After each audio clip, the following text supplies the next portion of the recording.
जो अपने मुल्क में अपनी कौम में रहता है, गोलियां खाकर भी वो यहां अपनी कौम में है और दूसरे गोलियां देकर फरार हो गए हैं। दूसरे गोलियां देकर फरार हो गए मेरे साथ मिलके। और शायर ने कहा कि अर्श वाले मेरी तौकीर सलामत रखना, फर्श के सारे खुदाओं से उलझ बैठा हूं। इमरान खान इस अजीम कौम के अजीम लीडर, और जिस मुल्क के पास ऐसी कौम हो और जिस मुल्क के पास इमरान खान जैसा लीडर हो, उसे कोई शिकस्त नहीं दे सकता। मेरे साथ मिलकर हाथ उठाकर तालियों की गूंज में इस्तकबाल कीजिएगा। पाकिस्तान की आन है आप। मैं यहां से बोलूंगा, आप रिपीट करेंगे, सब मिलके बुलाएंगे इमरान खान को। पाकिस्तान की आन है आप, पाकिस्तान की शान है आप, पाकिस्तान की जान है आप, वोटिंग हुकूमत के लिए तूफान है आप, पाकिस्तान के कप्तान है आप, पाकिस्तान की पहचान है आप, पाकिस्तान के खान है आप, वज़ीर आज़म इमरान खान है आप।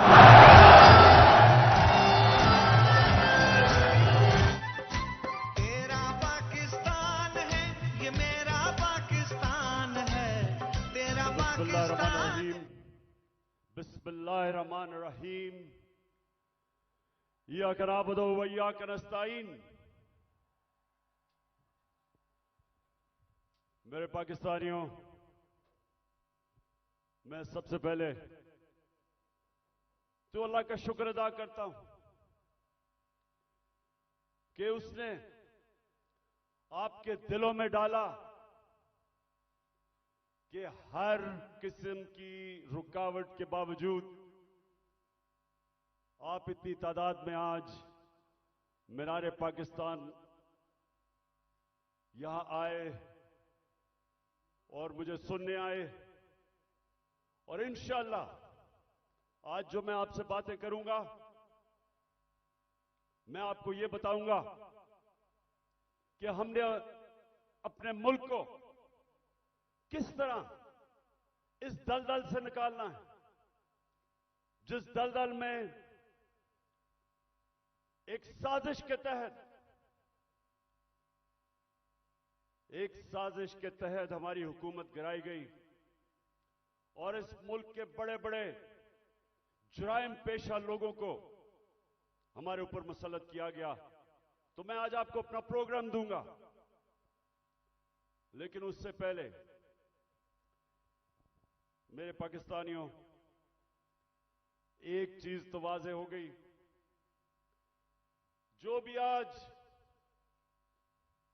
पावर में बैठे हैं उनको आज एक पैगाम जाना चाहिए कि लोगों का जुनून रुकावटों से नहीं रुक सकता, कंटेनर्स नहीं रोक सकते।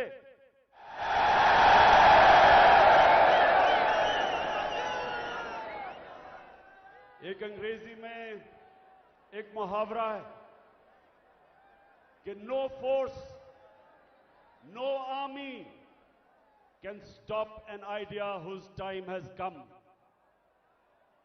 कि जब अल्लाह लोगों के दिलों में एक सोच डाल देता है तो कोई दुनिया की ताकत उसको रोक नहीं सकती। आप कंटेनर्स रखें, 2000 हमारे कारकुनों को आपने छापे मार के जेलों में डाल दिया, ये जलसा फेल करने के लिए। खौफ और हिरासा फैलाया हुआ, सारे रास्ते में कंटेनर्स रख दिए। लेकिन जब अल्लाह लोगों के दिलों में एक सोच डाल देता है, कोई कंटेनर, कोई पुलिस, कोई रेंजर, कोई नहीं रोक सकता उनको। और ये कौम, मैं अल्लाह का खास शुक्र इसलिए भी अदा करता हूं कि मैं अल्लाह से दुआ करता था कि अल्लाह, मैं बाहर की दुनिया में इतना टाइम गुजारा, वो जिंदा कौमें मैंने देखी थी, मैंने लोगों को जुल्म के सामने खड़े होते देखा है, नाइंसाफी के सामने। मैंने बाहर के लोगों को अमर बिल मारूफ पे चलते देखा है, बुराई के खिलाफ खड़े हुए हैं, अच्छाई के साथ खड़े हुए हैं। लेकिन मैं अपनी कौम में ये नहीं देखता था। मैं अपनी कौम को, अफसोस से मुझे कहना पड़ता है कि हर किस्म का जुल्म बर्दाश्त करते देखा।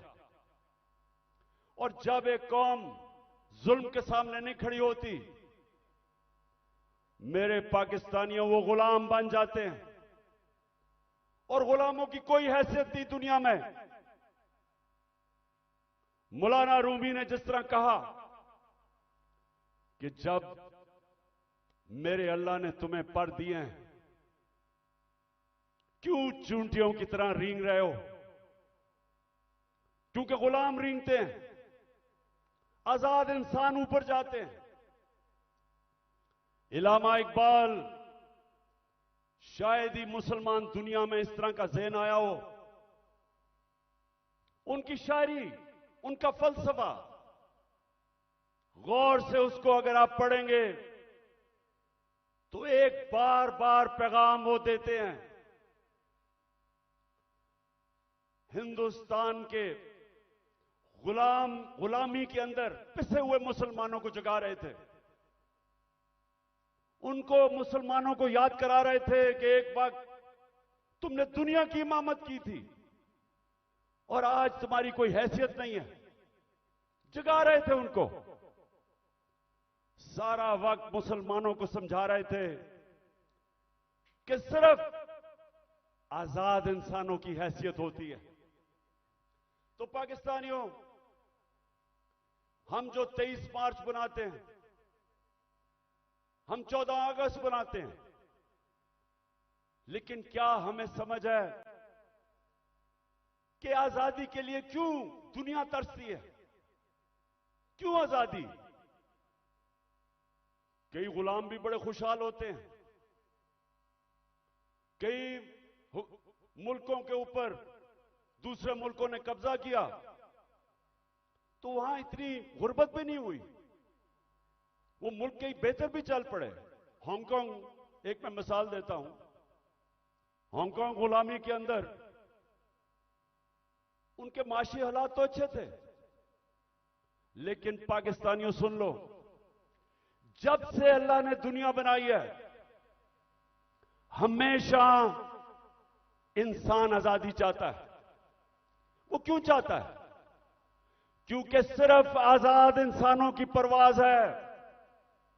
कभी आज तक सुना है कि किसी गुलाम इंसान ने, गुलाम ज़हनियत के इंसान ने, या किसी मुल्क जो गुलाम हो, कभी सुना है कि उसने कोई बड़ा काम किया हो? कभी सुना है कि दुनिया में उनकी कोई हैसियत हो? गुलाम अच्छे गुलाम रहते हैं। गुलामों की जिंदगी में जिल्लत है। अगर इंसान, जिसको अल्लाह ने अशरफुल मखलूकात बनाया, सबसे अजीम मखलूक, तो अगर उसको अपने मुकाम की समझ नहीं है, तो वो तो जानवर भी दुनिया में आते हैं, खाते पीते हैं, बच्चे पैदा करते हैं और मर जाते हैं। इंसान तो वो है जो अपना मुकाम समझता है। और इलामा इकबाल ने ये सोए हुए मुसलमानों को जगाने के लिए कुरान के अंदर से, आयतों के अंदर से उन्होंने शेर व शायरी की। बताया मुसलमानों को कि तुम्हारा मुकाम है कि तुम एक अजीम कौम थे, क्यों ऊपर गए और आज क्यों नीचे हो? तो पाकिस्तानियों, मैं जो आज आपसे खास पहले तो अपना प्रोग्राम देने से पहले बात क्या करना चाहता हूं।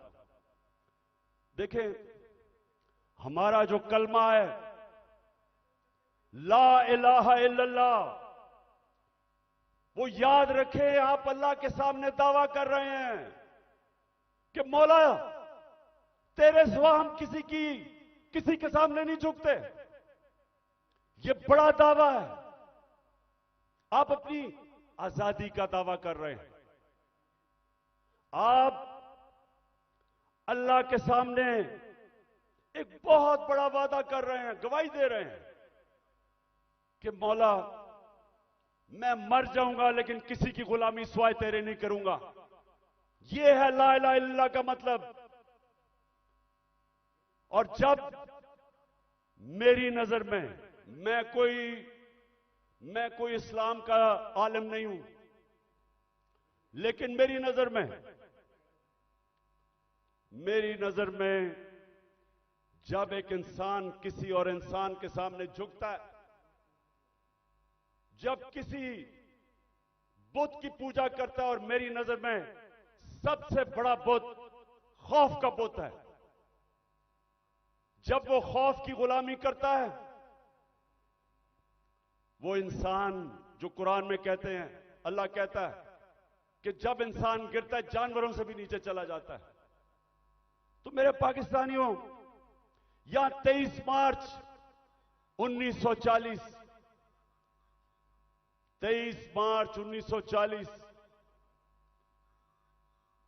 मेरे सबसे पाकिस्तान के अजीम लीडर कायदे आजम, उन्होंने एक बहुत बड़े ख्वाब पाकिस्तान की रेजोल्यूशन पास की थी। मेरे वालिद इकरामुल्लाह खान न्याजी इसी मिंटो पार्क में वो सुन रहे थे, और वो भी इस ख्वाब की कि जी पाकिस्तान बनेगा। हालांकि तब कोई नहीं समझता था कि हमारा पाकिस्तान बनेगा। कायदे आजम जब अभी पाकिस्तान नहीं बना था, जब कराची में पाकिस्तान बनने से 3 हफ्ते पहले जब वो कराची आते हैं, तो अपने असिस्टेंट एडमिरल एहसन को कहते हैं, ये एडमिरल एहसन अपनी डायरीज में लिखते हैं, वो कहते कायदे आजम कहते कि मैं नहीं समझता था मेरी जिंदगी में पाकिस्तान बनेगा। बड़ा मुश्किल था ये मुल्क बनना, बड़ा ख्वाब था। तो आज हम अपने आप से पूछें कि क्या इस पाकिस्तान के लिए ये कुर्बानियां दी थी लाखों लोगों ने? हम जब बड़े हो रहे थे तो नहर के ऊपर जिधर हम रहते थे, वहां मेरी वालदा बताती थी कि जब पार्टीशन हुई तो जो कत्लेआम हुई बॉर्डर के ऊपर, कहती वहां औरतें आई हुई होती थी, 10-15 औरतें इकट्ठी, आदमी कितने सारे आदमी कत्ल हो गए। सारा कोई कहानी थी कि जी मेरी बेटी उठा के ले गए, बच्चे मार दिए। यानी ऐसी दर्दनाक कहानियां थी कि किस खून की कुर्बानी से यह मुल्क बना था। और वो सब आते थे कि जी एक ख्वाब लेके आए थे पाकिस्तान का। तो हमें आज मेरे पाकिस्तानियों पूछना चाहिए अपने से कि किधर हम गलत गए, क्या वजह है कि वो एक अजीम मुल्क नहीं बन सका। तो मैं आज आपको सबसे पहली बात ये बताता हूं, इसलिए नहीं बना कि हम कभी आजाद ही नहीं हुए। अंग्रेज तो चला गया, लेकिन जो हमारे मुल्क के ऊपर मुसल्लत हो गए लोग, उन्होंने तो कभी आजाद नहीं किया पाकिस्तान को। और आजादी होती क्या है? एक तो होती है कि हिंदुस्तान से अंग्रेज चला गया, हम आजाद हो गए, पाकिस्तान बन गया। लेकिन दूसरी आजादी, और ये मैं आज आपको पहले बात करूंगा और फिर अपना प्रोग्राम दूंगा, दूसरी आजादी क्या है, जो असल आजादी है। असल आजादी आपको इंसाफ देता है। एक कौम को असल आजादी तब मिलती है जिस कौम में कानून की हुक्मरानी होती है, जिधर इंसाफ होता है। और इंसाफ का क्या मतलब? कि जिधर ताकतवर और कमजोर कानून के सामने एक बराबर, जिधर कानून कमजोर आदमी को ताकतवर से तहफ्फुज देता है। जब एक माशरे के अंदर एक मुल्क का कानून एक कमजोर को ताकतवर से तहफ्फुज देता है, वो इंसानों को आजाद कर देता है। और वो ये आजाद इंसान मुल्क को उठा देते हैं। तो जो आजादी हमें रूल ऑफ लॉ से मिलनी चाहिए थी, कानून की हुक्मरानी से जो आजादी मिलनी चाहिए थी, वो नहीं मिली। क्यों नहीं मिली? पहले मार्शल लॉ लग गया। मार्शल लॉ का मतलब यह कि आपका आइन खत्म हो गया। जो ताकतवर है वो फैसला करेगा कि कौन सा कानून पे वो चलेगा और कौन से पे नहीं चलेगा। तो मार्शल लॉ लग गया। शुरू में जी लोगों ने बड़ा कहा कि हमारे मुल्क के हालात बड़े बुरे थे, सियासतदान तो काम के नहीं थे। तो चले जी ठीक है, मार्शल लॉ लग गया, हमें खतरा था हिंदुस्तान से। उसके बाद जैसे पॉलिटिक्स वापस शुरू हुई, हमारी बदकिस्मती यह है कि जो हमारे डेमोक्रेट्स आए, उन्होंने भी कभी कानून की हुक्मरानी नहीं की। वो खुद अपने आप को कानून के ऊपर कर दिया। जब मार्शल लॉ आता था, कानून खत्म, आइन खत्म। लेकिन जब हमारे लोग जो डेमोक्रेट्स अपने आप को कहते थे, उन्होंने भी कानून को नहीं चलने दिया, अपने लिए एनआरओ ले लिया। बाकियों को, चोरों को बेशक पकड़ो, लेकिन हम कानून से ऊपर है। तो जब कानून की हुक्मरानी नहीं आई पाकिस्तान में, लोग तो आजाद नहीं हुए। तो यहां जंगल का कानून रहा है। जो ताकतवर है वो जो मर्जी कमजोर के खिलाफ करे। वो कमजोर बेचारा बेबस है, क्योंकि मुल्क का कानून उसकी हिफाजत ही नहीं करता, और इसलिए लोग गुलाम रहते हैं। आज आप अपने पाकिस्तानी जो यहां से गए हैं बरतानिया, जो यूरोप गए हैं, जो पाकिस्तानी मुल्क से बाहर गए हैं, उन मुल्कों में जिधर हकीकी जमहूरियत है और हकीकी आजादी है, पूछे उनसे कि क्या उनके मुल्क में कब्जा ग्रुप होता है? कब्जा ग्रुप वो होता है जो ताकतवर कमजोर की जमीन पे कब्जा करता है, और कानून बेबस होता है। जिस मुल्क के अंदर ताकतवर कमजोर के ऊपर जुल्म कर सके, उनको बनाना रिपब्लिक्स कहते हैं। और जो मुल्क खुशहाल हैं, जिधर हम कोशिश करते हैं यहां से लोग वीजा लेके जाने के लिए, वहां क्या फर्क है? उधर एक लफ्ज इस्तेमाल आजकल हो रहा है, level playing field. Level playing field का मतलब यह नहीं है कि इमरान खान के हाथ पीछे बांध लो और दूसरे को सारा इंतजामिया सारी उसकी मदद करे और तब इलेक्शन लड़ाओ। लेवल प्लेइंग फील्ड का मतलब होता है कि कमजोर और ताकतवर कानून के सामने बराबर। इसलिए वो माशरे खुशहाल हैं। हमारा मसला क्या है? हमारा मसला ये है कि हमारी बदकिस्मती है। बेचारे गांव के अंदर जाओ, आदमी थाना, कचहरी, पटवारी, वो ठोकरे खाता फिरता है। इंग्लैंड के अंदर, यूरोप में क्यों नहीं थाना, कचहरी, पटवारी? वहां क्यों नहीं है? क्योंकि इंसाफ है।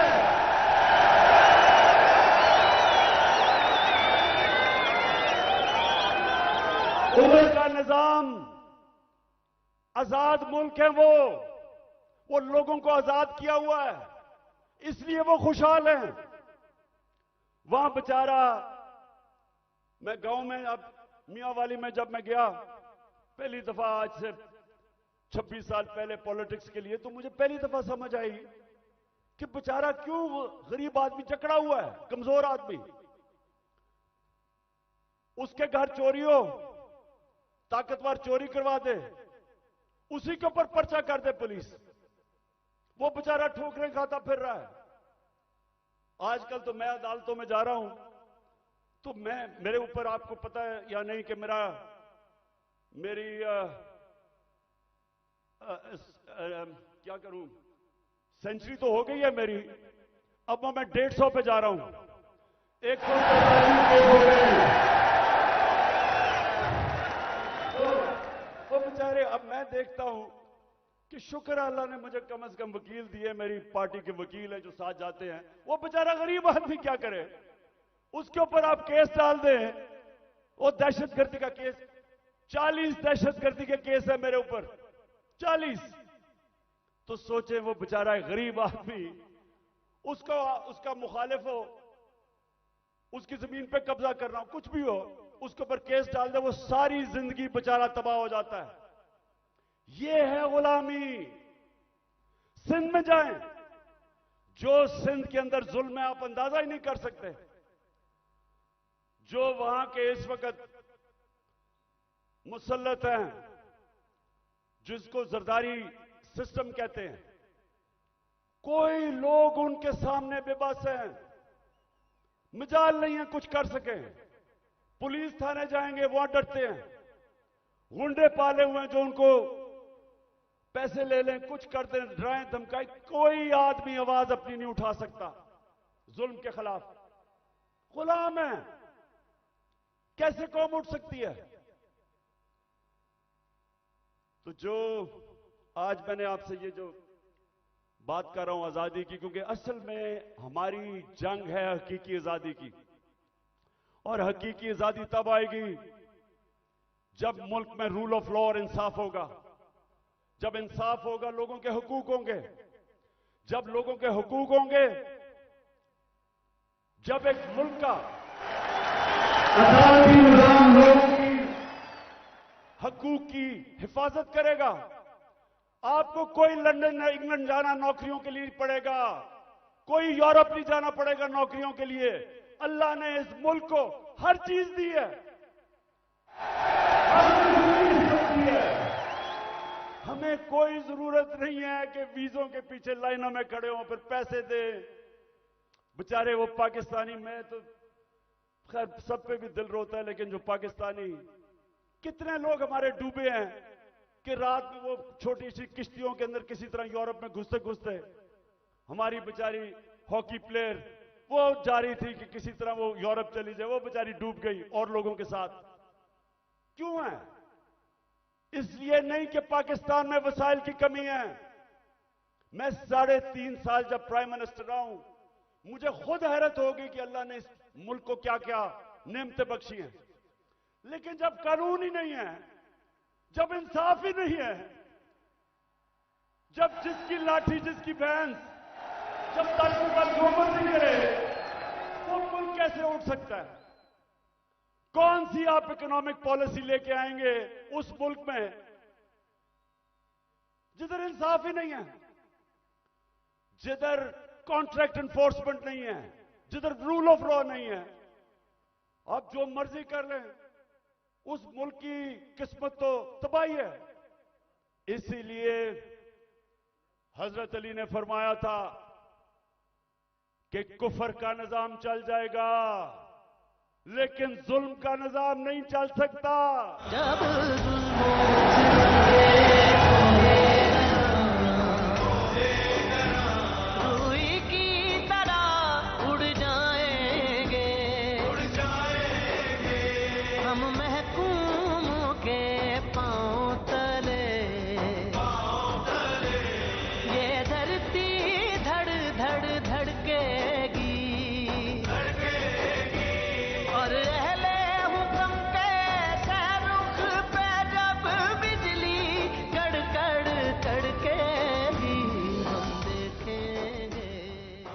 अच्छा मेरे पाकिस्तानियों, मैं एक तारीख का तालिब इल्म हूं।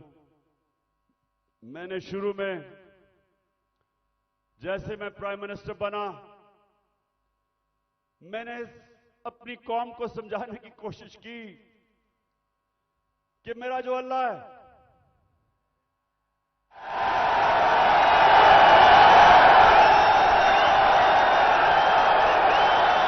मैंने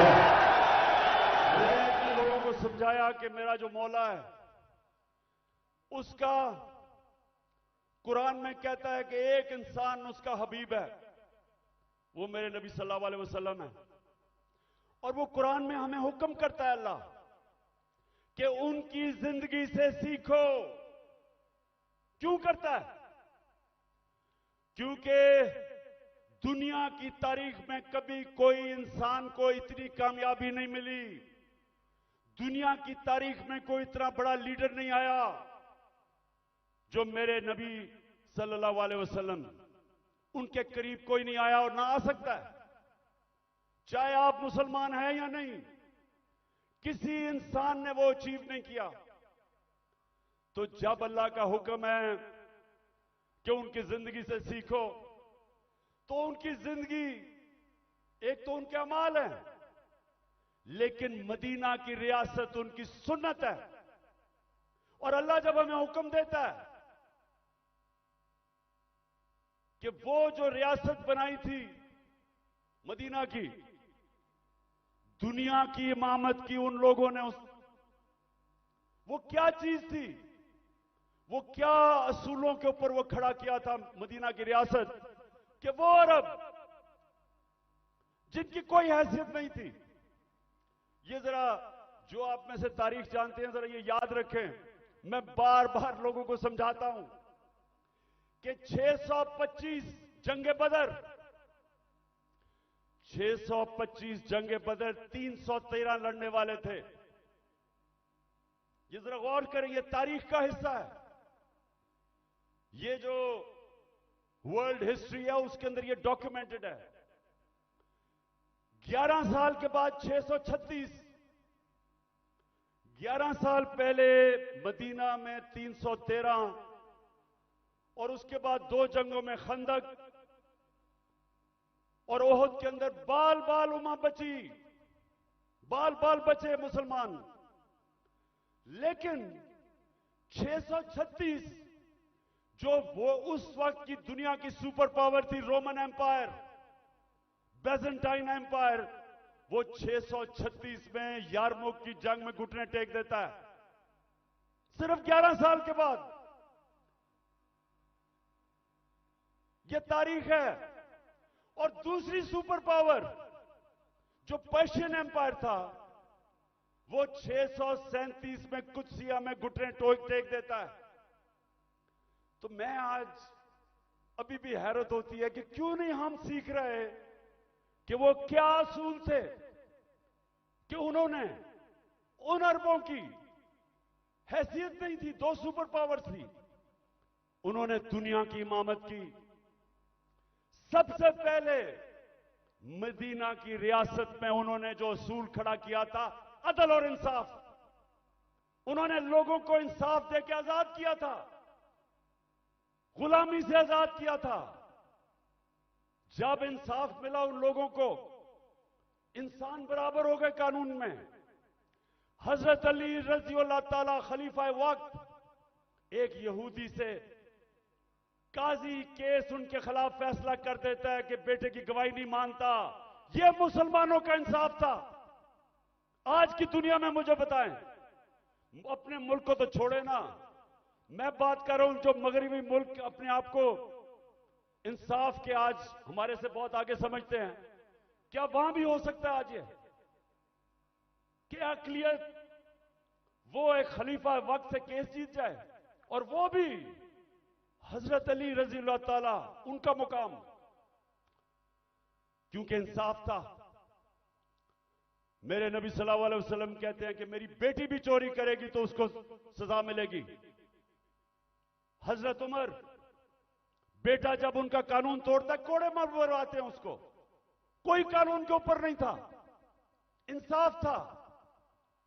एक हजरत उमर के दौर में वाकया हुआ, एक शहजादा मुसलमान हो जाता है, खाना काबा का तवाफ कर रहा होता है, एक गुलाम का पैर आ जाता है उसके चोगे पे, वो मारता है उसको, गुलाम को। गुलाम जाके हजरत उमर को बताता है, हजरत उमर उस शहजादे को बताते हैं कि तुमने ये किया था। हाँ, उसने कहा इसकी जुर्रत है। गुलाम को कहते हैं वापस मारो इसको। वो शहजादा दीन छोड़ के चला जाता है, लेकिन ये चीज कायम हो जाती है कि कानून के ऊपर कोई नहीं है। तो पाकिस्तानियों, अपनी तारीख से सीखो, सीखो। और ये जो आज मैं आज आपको उस नए दौर की तरफ लेके जा रहा हूं कि जब तक इस मुल्क में कानून की हुक्मरानी नहीं आएगी, हमारी जिंदगी में जिल्लत है। वो प्राइम मिनिस्टर भीख मांग के फिर रहा है, ठोकरें खा रहा है।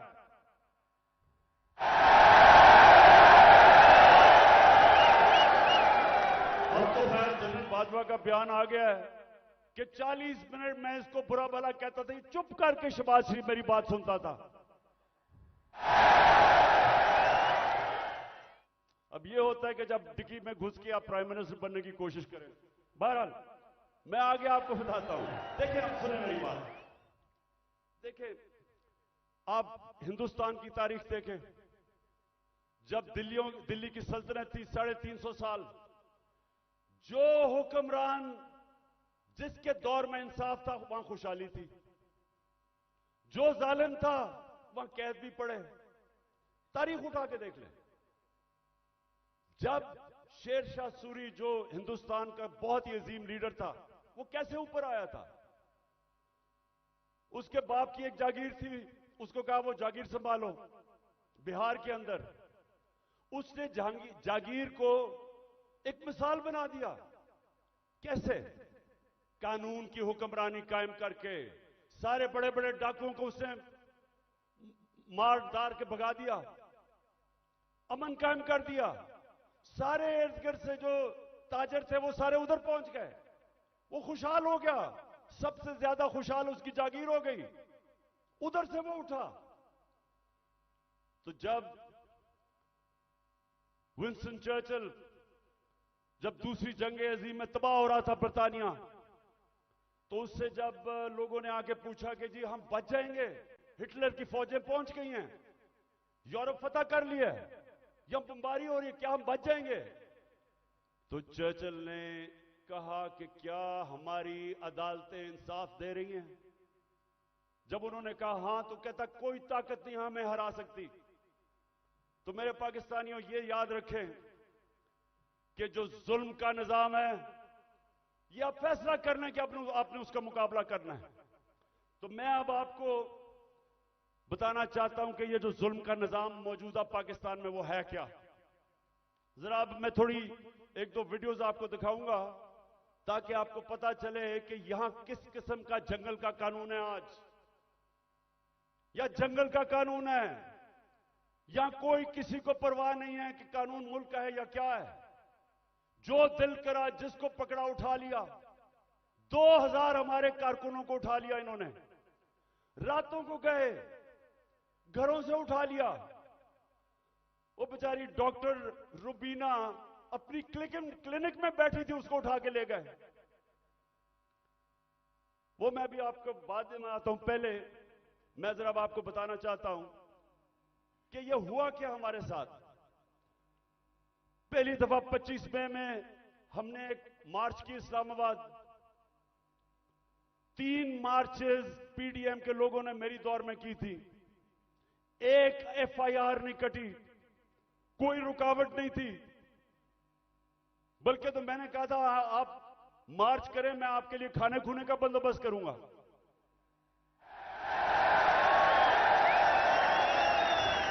मुझे बेचारे बिलावल पे बड़ा अफसोस था, वो मुझे डर था रोई ना पड़े, तो मैंने कहा मैं तुम्हारे लिए खाने का बंदोबस्त कर दूंगा। जब 25 मई को हमने मार्च की, लोगों के घरों में घुस के 3-3 बजे पुलिस ने लोगों को उठाया, पकड़ के ले गए लोगों को। वो हमने जो कभी तसव्वुर नहीं किया पाकिस्तान में होगा। वहां जाके इन्होंने जो शेलिंग की, जो इन्होंने लोगों से जुल्म किया, औरतें बच्चे, वो सारी हमारे पास डॉक्यूमेंटेड है। फिर अब इस साल आ जाए 8 मार्च को हमने परमिशन लेके अपनी इलेक्शन की रैली शुरू की। जमान पार्क से शुरू करनी थी। जरा ये अब गौर से सुने हुआ क्या। पुलिस हमें परमिशन देती है, सुप्रीम कोर्ट के हुक्म के ऊपर 30 अप्रैल को पंजाब का इलेक्शन अनाउंस होता है। हम अपने इलेक्शन की रैली का आगाज करते हैं। सुबह को एकदम मुझे खबरें आती हैं कि जनाब पुलिस टीयर गैस शेल लेके तैयारी करके वो सारी जगह उन्होंने नाके लगा दिए। हमें परमिशन मिली हुई थी, इलेक्शन अनाउंस हो गया है।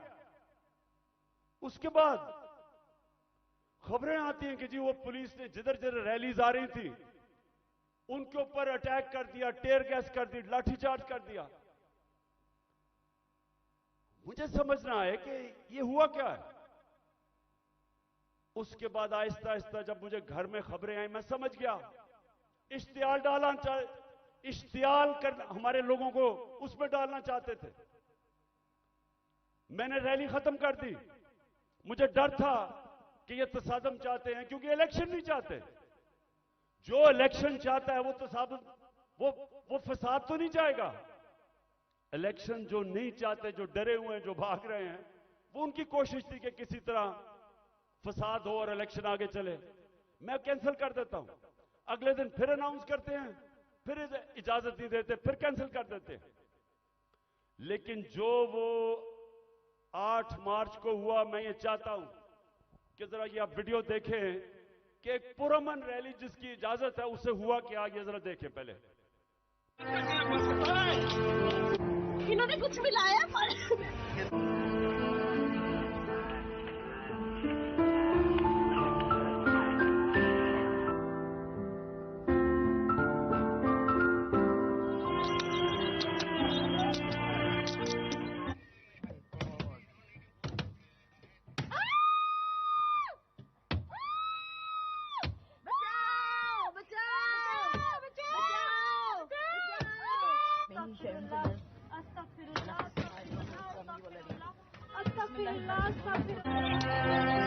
गाड़ी तोड़ी है, मेरे कपड़े फाड़े हैं, वो करना दे सकते हैं दंड।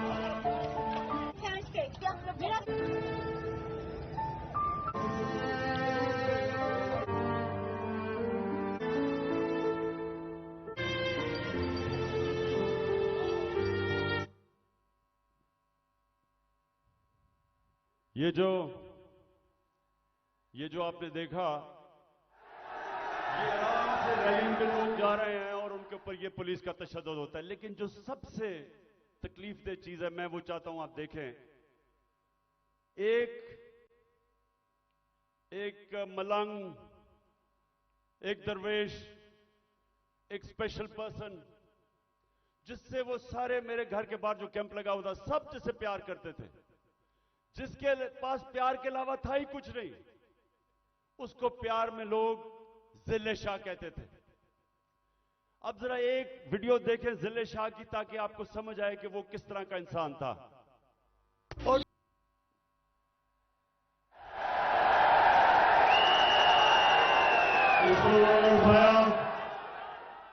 और लोगों को भी पकड़ा, इसको उठाया। और मेरे ख्याल में इन दरिंदों को समझ नहीं आई कि वो स्पेशल चाइल्ड है।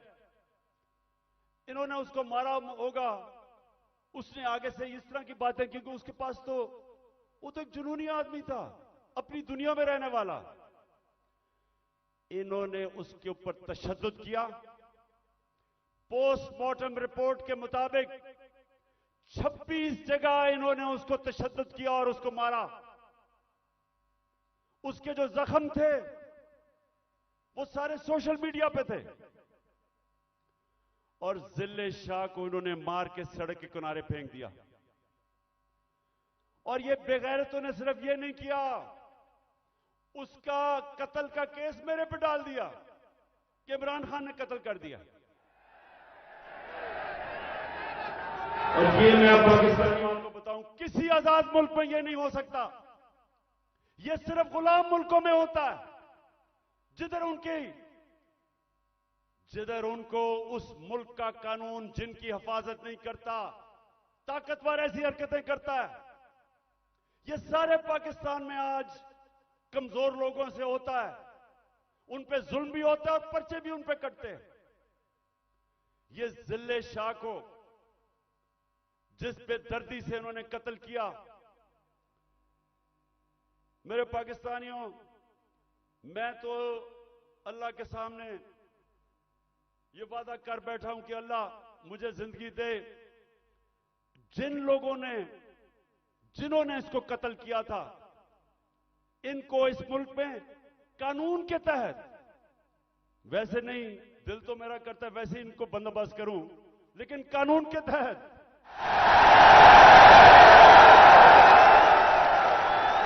इससे ज्यादा लोग नहीं हो सकते। ये इंसान नहीं है, ये दरिंदे भी नहीं है। ये कैसा, ये इनके जो ज़हन है, ये बीमार लोग हैं। और इन्होंने उसके बाद मेरे पे कत्ल का केस किया। उसके बाद 3 दिन के बाद इनको अकल आई, फिर कहते एक्सीडेंट में मर गया। उसके बाद क्या हुआ आप जरा आगे सुने। उस दिन यह हुआ 14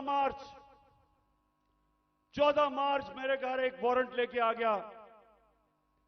मैंने उनको समझाया कि जो वारंट थी वो गैर कानूनी थी।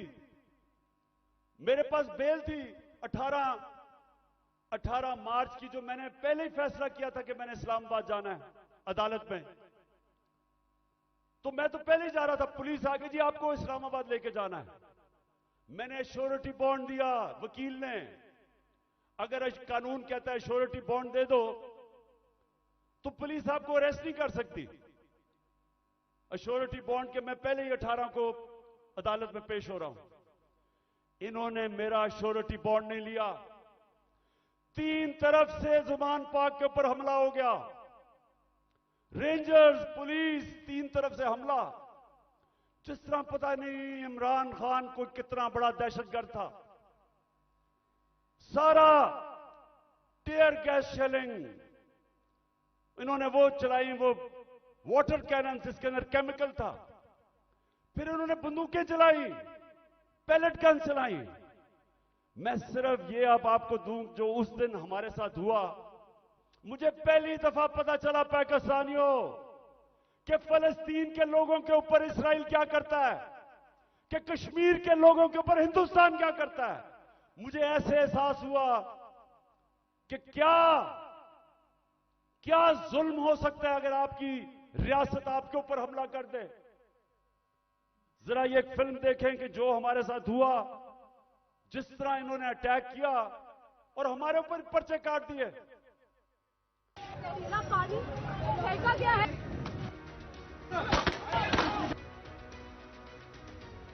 गाड़ी में ले आओ भाई। ये शेल है जो फायरिंग करती है उन्होंने सीधी। 2 घंटे से लड़ रहे हैं उनके साथ।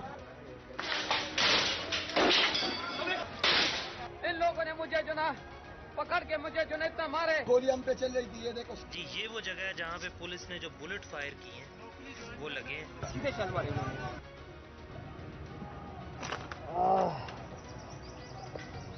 ये इन्होंने शेलिंग शुरू कर दिया।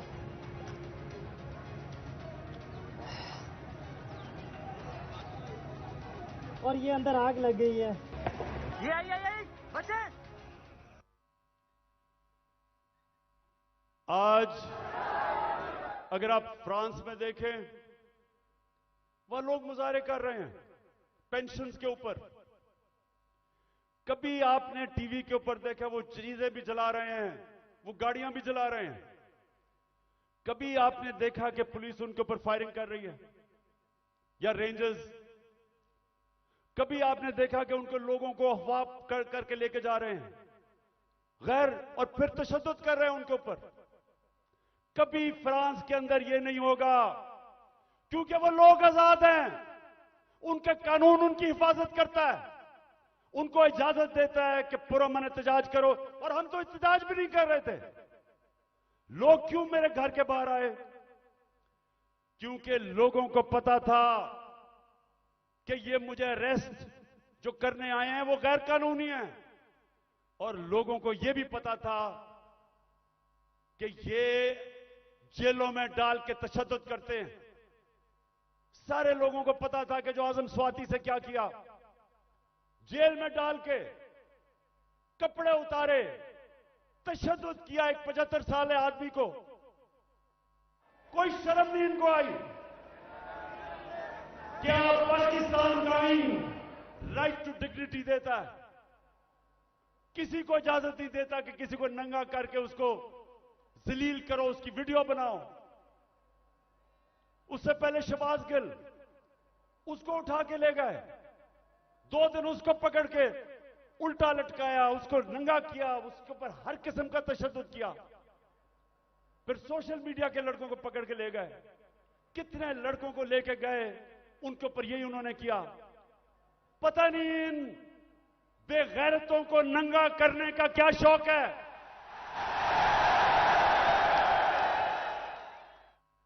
जो ये कर रहे हैं इनको साइकाट्रिस्ट के पास लेके जाएं, ये नॉर्मल लोग नहीं हैं, ये ज़हनी मरीज हैं। बच्चों को जाकर नंगा करके उनकी तस्वीरें उनको डरा धमका देते हैं। और लोगों को सब, जो मेरे घर के बाहर क्यों लोग आए? लोग इसलिए आए कि लोगों को पता ये बदनीयत लोग हैं, ये जो फैसले कर रहे हैं कि उसको पकड़ के लेके जाओ, जब पता था कि मेरी बेल है और गैर कानूनी चीज पे कोई केस मेरे ऊपर नहीं है, हर दूसरे दिन कोई नया केस आ जाता है। क्या कौम 50 साल से मुझे जानती है? क्या कौम मानेगी कि इमरान खान दहशतगर्द है? 40 दहशतगर्दी के केस है, कत्ल का केस है, दीन मजहब का केस है, तौहीन मजहब का, गद्दारी का केस है। जो लोग इस मुल्क से पैसा लूट के बाहर गए वो तो फैसले कर रहे हैं आज। जिन लोगों ने फौज के खिलाफ वो मेमो गेट के अंदर जरदारी ने जो अमेरिकनों को कहा कि हमारी फौज से बचा लो, वो आज फैसले कर रहा है मुल्क के। उधर नवाज शरीफ जिसने डॉन लीग्स के अंदर जो उसने अपनी फौज की शिकायतें कर रहे हैं हिंदुस्तान को, वो आज फैसले कर रहा है। और इमरान खान जिसका जीना मरना पाकिस्तान में है, जिसकी ना कोई बार प्रॉपर्टी ना दौलत, सब कुछ बेच के आज अपने मुल्क में ले आया है, उसको गद्दार बना दिया है।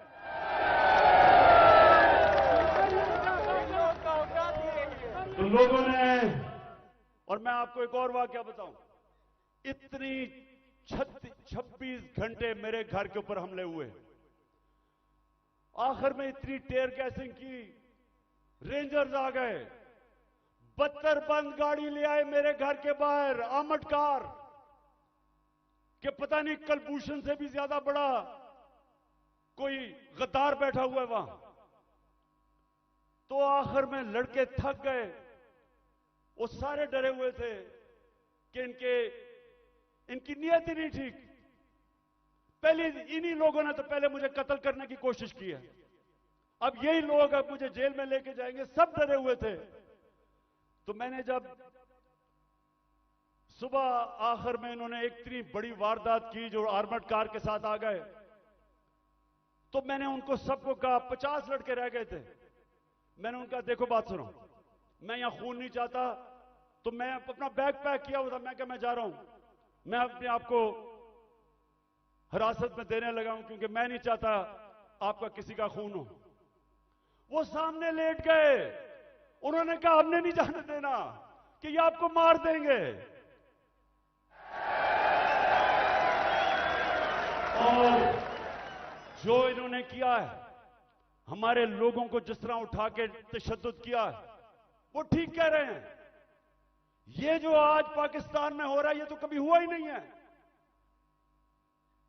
2000 लोग हमारे उठाए इन्होंने, और कैसे लोग उठाए, अजहर मशवानी, सोशल मीडिया का बेचारा नौजवान, उसको पता ही नहीं कि किधर उठा के ले गए। उसके मां बाप की मुझे मैसेजेस आ रही हैं कि जी वो मेरा बेटा किधर गया, उसकी बहनें कर रही हैं, भाई आए हैं। उसको हसन न्याजी, मेरा भांजा, इंग्लैंड से बैरिस्टर बन के आया कि जी मैं पाकिस्तान की खिदमत करूंगा।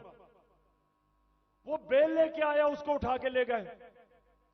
और क्योंकि वो मेरा भांजा था, उसके ऊपर उन्होंने तशद्दुद किया। वही उन्होंने जो किया कि उसको जलील करने के लिए जो सबसे करते हैं बेगैरत लोग, कि शर्म नहीं आती कि आप उनके कपड़े उतारें और आप उनको जलील करें। जलील तो आप हैं, अल्लाह कभी जलील नहीं होने देता किसी को, उसके हाथ में इज्जत और जिल्लत है।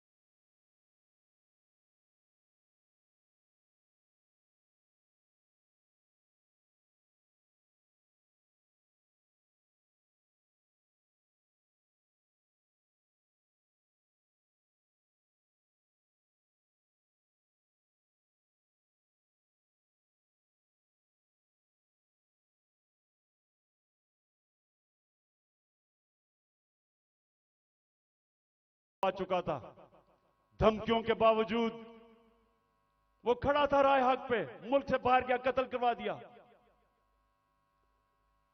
साबर शाकर मुल्क से बाहर है, डॉक्टर पीरजादा वो मुल्क से बाहर है। जो आदमी इमरान खान की कोई पॉजिटिव चीज उसके पीछे पड़ जाते हैं। बोल चैनल, उसके सरबराह को पकड़ के जेल में डाला, तशद्दुद किया। ARY के ऊपर पूरा जोर लगाया हुआ कि इमरान खान को ना दिखाओ। सिर्फ जो इनके बिके हुए पालतू चैनल्स, उनको सारा वो चले, जो प्रोपेगेंडा इमरान खान, वो ठीक है। लेकिन जो थोड़ी पब्लिसिटी देते जो सहाफी, सोशल मीडिया, उनके पीछे पड़ जाते हैं। कब पाकिस्तान में इस तरह की सख्ती थी? और कोशिश किसी तरह कर रहे हैं कि लोगों के ऊपर इतना खौफ तारी हो जाए, लोग इतना डर जाएं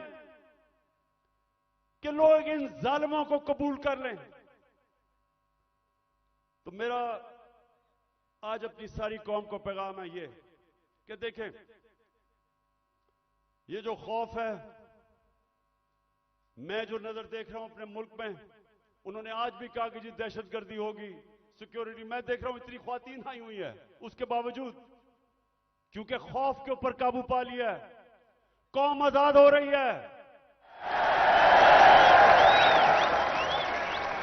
और ये कौम जिस तरफ अब निकल गई है, कोई लोग जो ऊपर समझता है कि इनको गुलाम बना सकता है, उसको गलतफहमी में नहीं रहना चाहिए। ये अब वो कौम और इंशाल्लाह उस रास्ते पर निकल गई है जो एक बड़ा अजीम ख्वाब पाकिस्तान का था। पाकिस्तान का अजीम ख्वाब सिर्फ आजाद पाकिस्तानी बना सकते हैं, गुलाम नहीं बना सकते।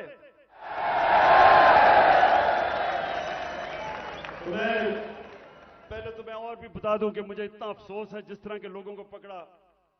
आमिर मुगल हमारा, उसके बच्चों को ले गए, वो हमारा कारकुन इस्लामाबाद में बच्चे पकड़ के ले गए उसके। ये कब हुआ है? और सिर्फ सारों को डरा धमका रहे हैं। इनका ख्याल था कि आज कोई आएगा ही नहीं मीनारे पाकिस्तान में, कि डर इतना हो गया, लोगों को डर हो गया है। अच्छा जी, मैं अब दूसरी चीज पे आता हूं।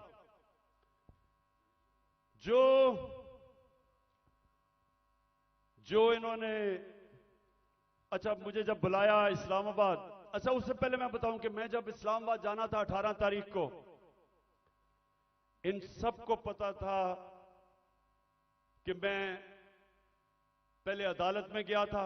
उससे पहले 17 की शाम को अदालत ने मुझे कहा था कि अब कोई पंजाब पुलिस आपके घर कुछ नहीं करेगी। उन्होंने कहा कि सर्च वारंट अगर उन्होंने लेना है तो एक एसपी का नाम लिया और एक हमारा उस वक्त शिबली फराज थे, उन दोनों के होते हुए वो मेरे घर में आके देखेंगे। उन्होंने कहा जी कोई पता नहीं, कोई असला है वहां। मैं जाता हूं इस्लामाबाद, जब इस्लामाबाद के टोल प्लाजा पे पहुंचता हूं तो पता चलता है कि मेरे घर के ऊपर दरवाजा तोड़ के कोई 50 पुलिस वाले घुस जाते हैं। अकेली बेचारी बुशरा बेगम घर पे, अकेली 3-4 मुलाजिम के साथ, और वो घर पे घुसते हैं, सारे घर के ऊपर छतों पे घर को जो चीज आती है लूट लेते हैं। और वो जो बेचारे 5-6 मुलाजिम थे उनको जिस बेदर्दी से मारते हैं, मैं सिर्फ चाहता हूं कि एक दफा देखें कि ये इन्होंने एक आदमी छोड़ें कि इमरान एक्स प्राइम मिनिस्टर या लोग जानते हैं, किसी भी बाइज्जत किसी भी घर में अगर पता हो कि खामद घर नहीं है, बीवी एक दीनदार खातून पर्दादार, सोचें कि उसके घर में कभी ये आज तक पाकिस्तान में हुआ है?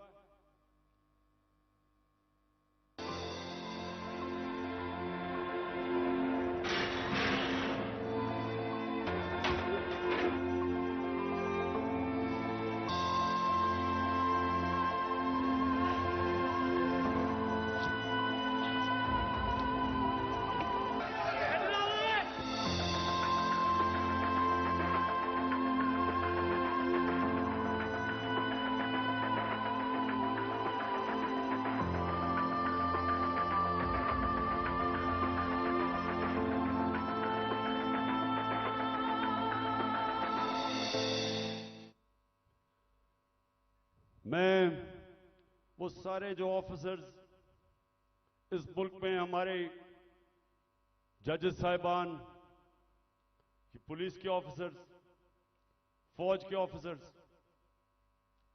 पाकिस्तानी अपने, मैं सबसे एक सवाल पूछता हूं कि आपके घर में अगर ये होता तो आप क्या तकलीफ होती? आपको होती या नहीं होती? अगर आप में गैरत हो और आपकी बीवी बेचारी अकेली घर हो और उसमें इस तरह के, और ये इंसान नहीं है, वो बेचारे 5-6 नौकरों को उठा उठा के मारा, जिस तरह किसी का बाजू तोड़ दिया, एक को बेचारे खसामे को पकड़ के जेल में ले गए हैं। ये किस मुल्क में होता है? ये किसी आजाद मुल्क में नहीं हो सकता। जिन मुल्कों के अंदर कानून होता है, इंसाफ होता है, किसी पुलिस की जरूरत नहीं है ये करने की। तो अगर ये मेरे घर पे कर सकते हैं, किसी के घर पे भी ये इस तरह अटैक कर सकते हैं। इसका मतलब कि यहां तो जंगल का कानून है, अगर आपके पास ज्यादा ताकत है आप कुछ भी कर दे। मैं पहुंचता हूं इस्लामाबाद, आप ये भी सुने, मुझे नहीं पता था कि इन्होंने प्लान बनाया हुआ है। मैं समझा मुझे पकड़ने अरेस्ट कर लेंगे, मुझे नहीं पता था कि वहां मारने का प्रोग्राम बनाया हुआ है। मैं वहां से जब जुडिशियल कॉम्प्लेक्स पे गया, सारे रास्ते टीयर गैसिंग कि किसी तरह इमरान खान अकेला हो जाए, लोग इसके साथ ना हो। लोग आके घरों से लोग निकल के साथ चलना शुरू हो गए, उनके ऊपर टीयर गैसिंग। अब मैं आखिर में पहुंचता हूं अपनी हाजिरी लगाने के लिए अदालत में। 5 घंटे लगते हैं मुझे टोल प्लाजा से, इस्लामाबाद से जुडिशियल कॉम्प्लेक्स, जो 20 मिनट का रास्ता था। सारा रास्ता पुलिस और रेंजर्स के, जिस तरह कालभूषण से भी बड़ा, जिस तरह मैंने कहा कोई दहशतगर्द आ रहा है। 40 मिनट में बाहर खड़ा रहता हूं, और जब बाहर पहुंच रहा होता हूं तो ऊपर से पुलिस पत्थर फेंक रही होती है, लोगों को इश्तियाल दे रही होती है कि किसी तरह वहां तसादम हो, और तसादम के अंदर इमरान खान को कहें जी वो मुर्तजा भुट्टो टाइप कत्ल हो गया।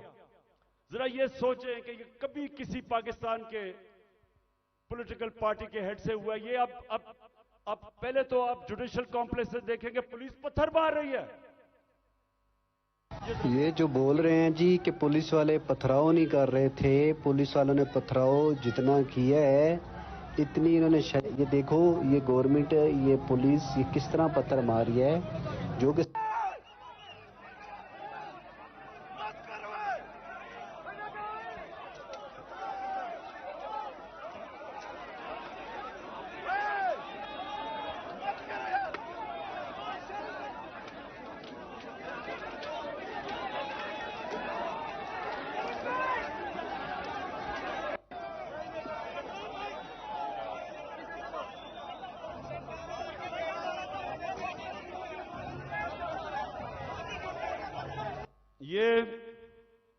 अब ये पहले पथराव कर रहे हैं, नीचे लोगों को इन्होंने इश्तियाल में डाला, और फिर मैं जब गाड़ी दरवाजा खोलता हूं तो सामने, आपके सामने, वो गाड़ी के सामने पुलिस देखे और वो मारना शुरू कर देती है।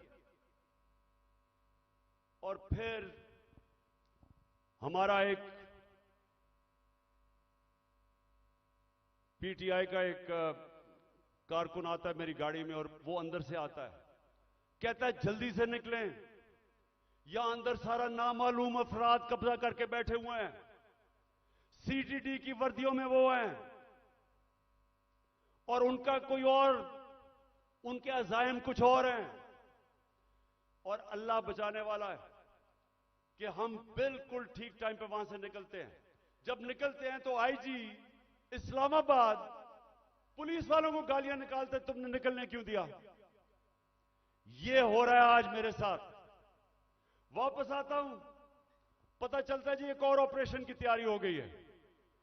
1000 रेंजर तैयार बैठे हुए हैं, क्योंकि पुलिस अब झिझक रही है ज़मान पाक पे अटैक करने के लिए, तो 1000 रेंजर तैयार किए हुए हैं ज़मान पाक को फतह करने के लिए।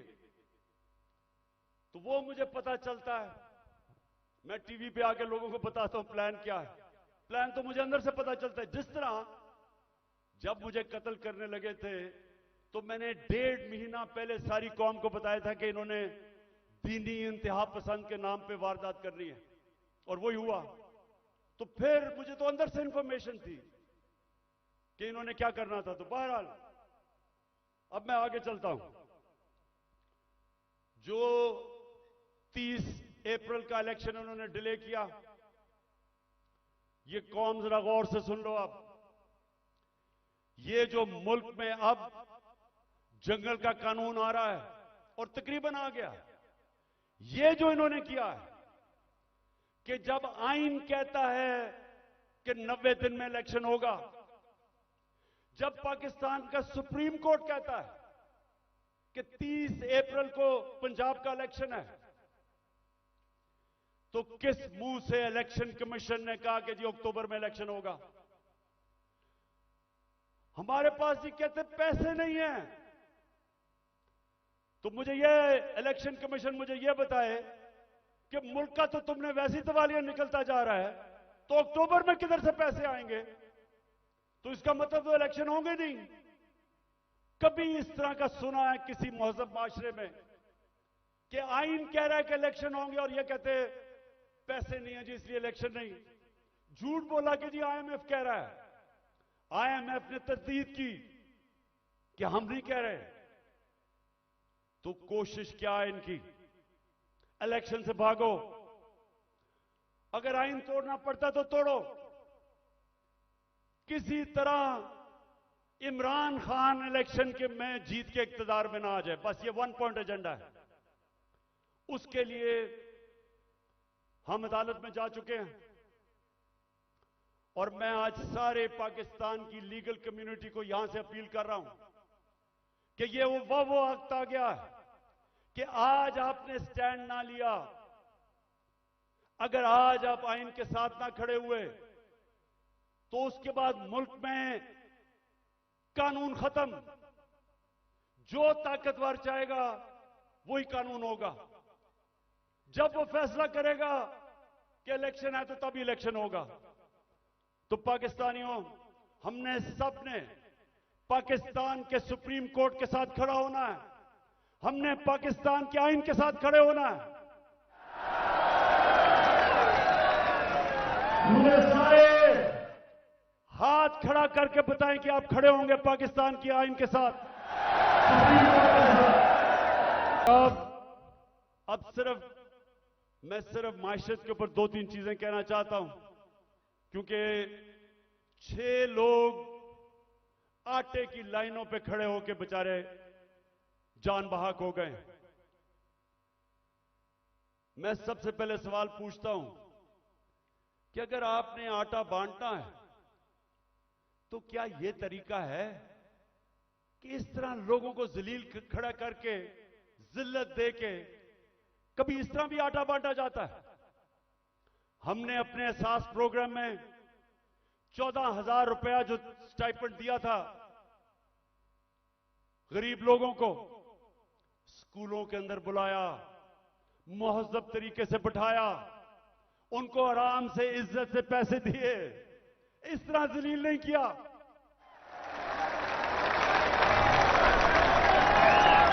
और दूसरा, मैं आज सिर्फ यह सवाल पूछना चाहता हूं कि कौन सी ऐसी चीज, क्या क़यामत आ गई कि हमारे पिछले अप्रैल के अंदर जब हमारी हुकूमत थी 1 किलो आटा 55 रुपए का था, आज 115 रुपए का गवर्नमेंट का रेट है और बाजार में 155 रुपए का मिल रहा है 1 किलो। क्या हुआ? कौन सी क़यामत आ गई कि 3 गुना ज्यादा आटा बढ़ गया?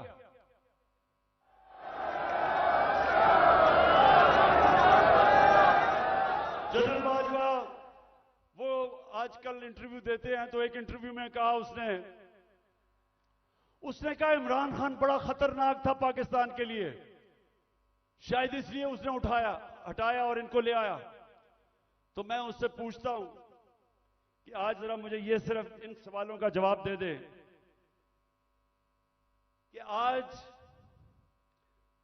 पहले मैं तेल पे आता हूं, आज दुनिया की आलमी मार्केट के अंदर जो तेल बिक रहा है वो $70 से $75 इस पे तेल बिक रहा है। हमारे दौर में $110 से $115 पे था। अब मुझे यह बताएं कि हम तो 150 रुपए लीटर डीजल और पेट्रोल तकरीबन 150 रुपए का बेच रहे थे, आज क्या हो गया है? आज कि 293 रुपए का डीजल और 272 रुपए का पेट्रोल, तो दुनिया में तो तेल तकरीबन आधा हो गया है। तुम हमें यह समझाएं कि आटा भी उस्मानों पे। आज जो पाकिस्तान की जो हर हफ्ते वीक ऑन वीक जो कहते हैं एसपीआई जो महंगाई है वो 47% पे पहुंच गई है। सारे पाकिस्तान के महंगाई के रिकॉर्ड टूट गए। हिंदुस्तान, जब हमारी हुकूमत थी तो हिंदुस्तान में महंगाई 5.5% थी, पाकिस्तान में 10% के करीब थी। तो आज ये बताएं कि हिंदुस्तान में तो महंगाई गई है 6.5% और पाकिस्तान में पहुंच गई है 31%। 3 गुना ज्यादा महंगाई हो गई है। तो लोगों से पूछे, तनख्वाहदार से पूछे कि उनके ऊपर क्या हुआ। हम जब थे डॉलर, पिछली मार्च में जब इन्होंने नो कॉन्फिडेंस किया था तो डॉलर कितना था? 178 रुपए का, आज पहुंच गया 283 रुपए का। यानी अगर आपके बैंक में पिछली मार्च अप्रैल में आपका 100 रुपया था तो वो 65 रुपया रह गया है। वो जो 100 रुपया था वो सिर्फ आज 65 रुपए की चीजें खरीद सकता है। तो मैं बाजवा से पूछता हूं कि मैं तो बड़ा खतरनाक था, तो ये बताएं कि ये किसको ऊपर बिठा दिया है कि पाकिस्तान घुटनों पे पहुंच गया है।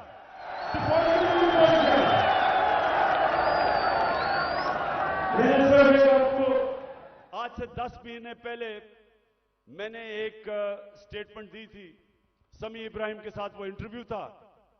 तो ये जरा छोटा सा क्लिप ये देख ले। ये आज से 10 महीने पहले था। तो इन्होंने असेंबली में कहा कि इमरान खान को गद्दार डिक्लेयर कर दो। मेरे ऊपर इन्होंने पार्लियामेंट में कहा कि रेजोल्यूशन पास करो गद्दारी की। उधर क्लिप सुन ले 10 महीने पहले यह क्या था। मैं आपको सीक्वेंस बता देता हूं ना।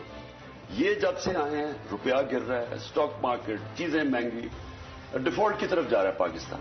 अगर हम डिफॉल्ट कर जाते हैं इसका मतलब पाकिस्तान बैंकरप्सी की जाता। सबसे बड़ा इदारा कौन सा है जो हिट होगा? पाकिस्तानी फौज। जब फौज हिट होगी तो जो उसके बाद हमारे से कंसेशन क्या ली जाएगी जो यूक्रेन से उन्होंने ली थी डीन्यूक्लियराइज करने की। सबसे बड़ा तो मसला उनको, हमारी वाहिद मुसलमान मुल्क है जिसके पास न्यूक्लियर डिटरेंट है। जब वो चला गया फिर क्या होगा?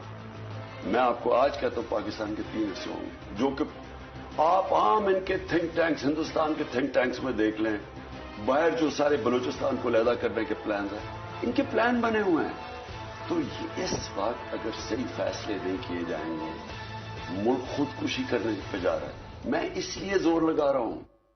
10 महीने पहले ये कहा था, आज खुद इनका डिफेंस मिनिस्टर कह रहा है कि हमारा दिवालिया निकल गया है। इसहाकडार सेनेट के अंदर कहता है कि हमें आईएमएफ कह रही है कि जो हमारा लॉन्ग रेंज मिसाइल प्रोग्राम है उसको रोको। आईएमएफ ने कहा, हमने नहीं कहा। तो मेरे पाकिस्तानियों, आज गौर से सुन लें, जब एक कौम माशी तौर पे जब वो गिरती है, तो जैसे ही वो गिरती है उसकी नेशनल सिक्योरिटी मुतासिर होती है। जब सोवियत यूनियन, दुनिया की दूसरी बड़ी ताकत, सबसे बड़ी फौज, लेकिन जब माशी तौर पे वो गिरा तो वो टूट गया। हम भी आज उधर खड़े हैं। अगर हमने अभी, जो मैं ये अब अगली बात आपसे करना चाहता हूं कि अगर मैं अपनी इस्टेब्लिशमेंट, इस सारे पाकिस्तानियों को बताना चाहता हूं कि अगर अभी हमने इस मुल्क को ना संभाला, ये सबके हाथ से निकल जाएगा। मैं आज अभी आपको अपना प्रोग्राम देने लगा हूं 10 पॉइंट का, कि मैं आगे क्या, कैसे हमने मुल्क को निकालना है। तो मैं उससे पहले, मैं आज पाकिस्तान की इस्टेब्लिशमेंट से सवाल पूछता हूं कि मुझे यह बताएं कि यह तो वाज़ेह है, आपने फैसला किया हुआ है कि इमरान खान के ऊपर लकीर डाली हुई है, हमने जी इमरान खान को जीतने नहीं देना। ये सारा ड्रामा, सब कुछ, इलेक्शन डिले, ये सारा जो मेरे घर के ऊपर वारदात, लोगों को पकड़ा जा रहा है, मकसद एक है कि इमरान खान को हमने इक्तदार में नहीं आने देना। तो मैं आपसे पूछता हूं कि अगर चले ना आने दें, लेकिन अपना बताएं कि आपके पास कोई प्रोग्राम है? क्या आपके पास कोई प्रोग्राम है मुल्क को इस तबाही से निकालने का? क्या कोई रोड मैप है? मैं चैलेंज करता हूं कि ये जो ऊपर लोग बैठे हुए हैं, इनका कोई, ना इनके पास कोई अहलियत है, ना इनके पास नियत है। इन लोगों के तो सारे पैसे बाहर पड़े हैं। ये तो पाकिस्तान से जब मसला आता है ये बाहर भाग जाते हैं। तो इनके पास, अगर आप कोई समझते हैं कि ये मुल्क को संभाल सकेंगे जिस तेजी से हम नीचे जा रहे हैं, तो ये तो नहीं होने लगा। तो क्या आपके पास अगर और कोई प्रोग्राम है तो बताएं। अगर आप मुझे आज ये कह दें कि हमारे पास ये प्रोग्राम है, इससे मुल्क उठ जाएगा और इसलिए इमरान खान आपको नहीं आना चाहिए, मैं कहूंगा ठीक है, मैं अपने मुल्क के लिए पॉलिटिक्स कर रहा हूं, मुझे कोई क्या दे सकता है कोई, तो मैं ठीक है, लेकिन मुझे बताएं कि क्या प्रोग्राम है, क्योंकि मुझे पता है किसी के पास कोई प्रोग्राम नहीं है। प्रोग्राम अब ये मैं आपको बताने लगा हूं क्या है पाकिस्तान को। जिधर आज पाकिस्तान पहुंच गया है, कोई आसान रास्ता नहीं है इसको इस मुश्किल से निकालने का। अब सारे मुश्किल फैसले हैं, लेकिन मुश्किल फैसले वो कर सकता है जिसके पास पब्लिक मैंडेट हो, जो इलेक्शन से पब्लिक की वोट के जरिए आया हो, जिसको पब्लिक जिस पे एतमाद करे, वो बड़े बड़े फैसले करेगा। वो इस मुल्क को जब तक एक वो जमात जो गवर्नमेंट में आएगी पब्लिक के मैंडेट से, पब्लिक की वोट से, वो पहला कदम होगा। क्योंकि जब एक 5 साल के लिए हुकूमत आएगी तो लोगों को, बिजनेस कम्युनिटी को एतमाद होगा कि पॉलिटिकल स्टेबिलिटी आ गई है। उसके बाद अगला स्टेप होगा। और मैं आज आपको बताऊं कि हमारा मसला क्या है। हमारा 2 मसले हैं। हम जितने भी पैसे टैक्स से इकट्ठे करते हैं वो काफी नहीं है, हमारे खर्चे बहुत ज्यादा हैं। हमें कर्जों के ऊपर किस्तें देनी पड़ती हैं, वो बढ़ती जा रही हैं। तो हमारे पास इतना पैसा नहीं है और हम शुरू ही करते हैं। हम शुरू ही होते हैं खसारे से और हमें कर्जे पे मुल्क चलाना पड़ता है। यह पहला मसला है। दूसरा मसला है कि जो डॉलर्स मुल्क में आते हैं उससे बहुत ज्यादा डॉलर्स मुल्क से बाहर जाते हैं। हमारे पास डॉलर की कमी है, जिसको करंट अकाउंट डेफिसिट कहते हैं। हमने कभी माजी में कोशिश ही नहीं की अपनी एक्सपोर्ट्स बढ़ाने की। जो भी मुल्क तरक्की किया है, ईस्ट एशिया, चाइना, सब ने अपनी एक्सपोर्ट्स बढ़ाई हैं। एक्सपोर्ट्स बढ़ाती है तो डॉलर आते हैं।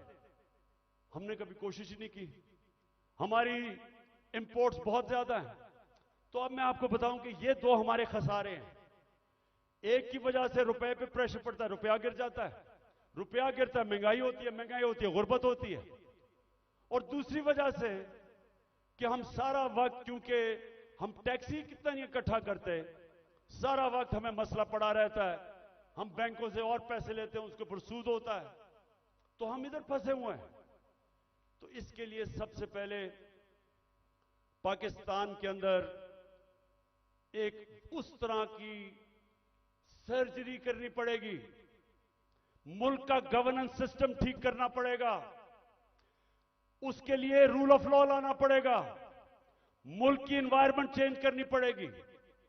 जिस तरह हम गवर्नमेंट चलाते हैं बिल्कुल चेंज करना पड़ेगा। और जो हमने डॉलर मंगवाने हैं मुल्क के, जरा गौर से सुने, मैं आखिर में पहुंच रहा हूं। डॉलर कैसे आएंगे? एक्सपोर्ट्स बढ़ाने में तो टाइम लगेगा। एक तरीका है डॉलर लाने का, ये जरा गौर से सुन लें। और आज बैरूनी मुल्क पाकिस्तानी भी सुन रहे होंगे, मैं उनको भी बताना चाहता हूं कि देखिए, मैं बड़ी देर से एक ही बात कहता हूं कि सबसे बड़ा असासा पाकिस्तान का बैरूनी मुल्क पाकिस्तानी है। उनके पास जो डॉलर्स पड़े हुए हैं, अगर हम अपना गवर्नेंस सिस्टम ठीक कर लें, हम अपना रूल ऑफ लॉ ठीक कर दें, हम इस मुल्क के अंदर एतमाद अपने सिस्टम में ले आए कि अगर वो अपना सरमायाकारी करते हैं पाकिस्तान में, तो हमारा जो अदलिया का निजाम है, जो हमारा गवर्नेंस सिस्टम है, वो उनके सरमाए की हिफाजत करेगा। जिस वक्त ये कर दिया, अब जरा सुने, मैं आपको फिगर्स बताता हूं। 18,000 अमेरिका के अंदर पाकिस्तानी डॉक्टर्स हैं। फिर से सुन लें, पाकिस्तानी अमेरिकन डॉक्टर्स अमेरिका में 18,000 हैं। आपको पता है कि उनकी टोटल वेल्थ कितनी है? 18,000 पाकिस्तानियों की वर्थ कितनी है? 200 अरब डॉलर। 200 अरब डॉलर जो IMF के पास हम घुटनों के ऊपर हैं, हम 6 अरब डॉलर मांग रहे हैं।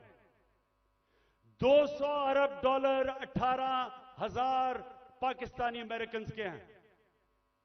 हमारे जो 10 पाकिस्तानी अमेरिकन टॉप बिजनेसमैन हैं, सिर्फ 10, आपको पता है उनके पास उनकी वर्थ क्या है? 25 अरब डॉलर। 25 अरब डॉलर। तो 6 अरब डॉलर के पीछे हम आज IMF के पीछे हैं। आपको पता है कि इस मुल्क से सिर्फ दुबई में, यह ब्लूमबर्ग की रिपोर्ट है कि इस मुल्क से सिर्फ दुबई में चंद सालों में पाकिस्तानियों ने कितनी प्रॉपर्टी ली है? 10.4 अरब डॉलर। यह ब्लूमबर्ग की रिपोर्ट है। तो पाकिस्तानी अमीर हैं, मुल्क गरीब है। और इसके लिए हमने वो सिस्टम बनाना है। जब तक वो माहौल नहीं बनेगा, जिसको एनेबलिंग एनवायरनमेंट कहते हैं, हम इनका पैसा नहीं ला सकते। ये अभी तक सिर्फ प्रॉपर्टी में पैसा लेते हैं, प्लॉट्स लेते हैं, लेकिन जब तक वो सरमायाकारी पाकिस्तान में नहीं करेंगे, हम इसी तरह ही घुटनों के ऊपर रहेंगे। जिस वक्त हमने अपना सिस्टम ठीक कर लिया, उन्होंने सरमायाकारी शुरू कर दी पाकिस्तान में, आप यकीन करें कि वो उनको देखते हुए सारी दुनिया से सरमायाकारी आएगा यहां। जो चाइना कैसे ऊपर गया? चाइना ने सबसे पहले अपना सिस्टम ठीक किया, उसके बाद जो बैरून मुल्क चाइनीज थे वो वापस आए, उन्होंने सरमायाकारी की। जब सरमायाकारी शुरू हुई तो वो इस तरह है कि जिस तरह शहद के ऊपर मक्खियां आती हैं, सारी दुनिया से सरमायाकार आ गया। 30 साल में चाइना किधर का किधर पहुंच गया, क्योंकि उधर लीडरशिप समझी कि जब तक हम अपने मुल्क का जो सरमायाकारी का माहौल है वो ठीक नहीं करेंगे तो सरमायाकारी नहीं आने लगी। तो पाकिस्तान में तो सरमायाकारी आती नहीं है, क्योंकि प्लॉट बेचारा ओवरसीज पाकिस्तानी लेता है, उसमें भी कब्जा हो जाता है। वो कौन फैक्ट्रियां लगाएगा यहां? तो ये मैं सबसे पहले कि हमने ओवरसीज का पाकिस्तानियों का पैसा लाना, एक प्लान बनाया हुआ है हमने, कैसे उनकी इन्वेस्टमेंट लेके आनी है। तो ये पूरा एक प्लान बनेगा कि कैसे गवर्नेंस सिस्टम ठीक करनी है। 3.5 साल में हमें पड़ी, शुरू में तो हमें समझ ही नहीं थे कि क्या हालात है। तो इंशाल्लाह एक तो वो पहले, फिर दूसरा, हमने पाकिस्तान के अंदर लॉन्ग टर्म, मिडिल और लॉन्ग टर्म प्लानिंग, एक्सपोर्ट्स, एक पूरा मुल्क को लगाएंगे एक्सपोर्ट्स के ऊपर। एक्सपोर्टर्स को वीआईपी बनाएंगे। जो मुल्क में डॉलर चीजें बेच के डॉलर लेके आएगा उनके लिए सहूलतें देंगे। हमने दी थी और इसकी वजह से हमारी रिकॉर्ड एक्सपोर्ट्स थी जब हमारी गवर्नमेंट गिराई गई है। तो फिर एक्सपोर्टर्स को जब तक आप उनको वीआईपीज नहीं बनाएंगे, जिस तरह ईस्ट एशिया में बनाया था, जिस तरह इंडोनेशिया, मलेशिया, ये चाइना ने जब तक नहीं किया, एक्सपोर्ट्स नहीं बढ़ेंगे। हम तवज्जो नहीं दी कभी उसके ऊपर। फिर आईटी, हिंदुस्तान की 140 अरब डॉलर की आईटी एक्सपोर्ट्स है, हमने कभी तवज्जो ही नहीं दी। हमने जब दी थी तो 2 सालों में 70% हमारी आईटी की एक्सपोर्ट बढ़ गई थी। उनको हमने उठाना है, क्योंकि फ्यूचर टेक्नोलॉजी का है। तीसरी चीज, टूरिज्म। पाकिस्तान के पास कभी हमने तवज्जो नहीं दी। ये मुल्क, और हमारी बदकिस्मती के 2 साल कोविड हो गया, कोरोना हो गया, उसके बाद टूरिज्म खत्म हो गई। तो इंशाल्लाह पूरा मेरा प्लान है कि इस बार इंशाल्लाह अल्लाह ने मौका दिया, कैसे टूरिज्म उठाएंगे। उसके अलावा हमने कभी तवज्जो ही नहीं दी मदनियात पे, मिनरल्स पे। वो इसलिए क्योंकि वो सूबाई सब्जेक्ट बन गया है, सूबों के पास कैपेसिटी नहीं है।